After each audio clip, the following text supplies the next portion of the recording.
Assalaamu calaykum. Waxaad ku soo dhawaataan barnaamijkeena xikmadaha.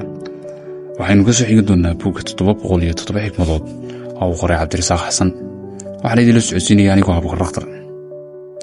Qofka waddankiisa khiyaani waxa uu la mid yahay sida qof wax ka soo xaday guriga aabihii si uu tuugo uga quudiyo. Aabihiina ma cafinayo, tuugaduna u mahadcelinayaan. Nin xikmad badan ayaa la weydiiyey, ma jira wax ka xun qofka bakhaylka ah? Waxa uu yidhi haa, waa qofka deeqsiga ah marka uu ka sheekeeyay dadkii wanaajiyey. Dadka geesinimada iyo dadnimada le mar walba waxaa jiraya qolaha ula muuqan doonaan kuwo shar badan. 6 lagu daray 4 waa 10, 3 lagu daray 7 waa 10. Mararka qaar inaad adigu saxan tahay kama dhignayn anigu khaldanahay. Dagaal midka ugu adag waa midka uu insaanku naftiisa la galo. Midka dadka ugu caqliga badan ee ugu daahirnaanta badan waa midka dadka ula dhaqmo si u dhiganta caqligooda. Farxaddu waxay leedahay 5 qodob: ha xastin, ha murgin, istabci, wax badan bixi, wax yar filo. Hooyadu waxay awoodaa inay daryeesho 10 carruur ah, balse mararka qaar 10 carruur ma awoodaan inay hal hooyo daryeelaan. Guushu waxay ku timaadaa go'aano saxan. Go'aanada saxanna waxay ku yimaadaan khibrad. Khibradduna waxay ku timaadaa tijaabooyin fashilmay.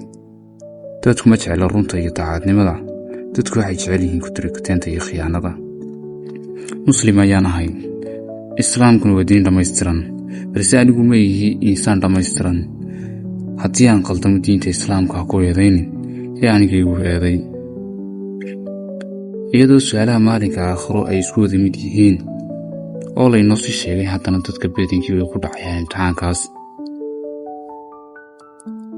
Quruxda dhaqankaagu way ka hadhaysaa dhimashadaada kadib, balse quruxda wejigaagu waa mid carrada lagu duugi doono.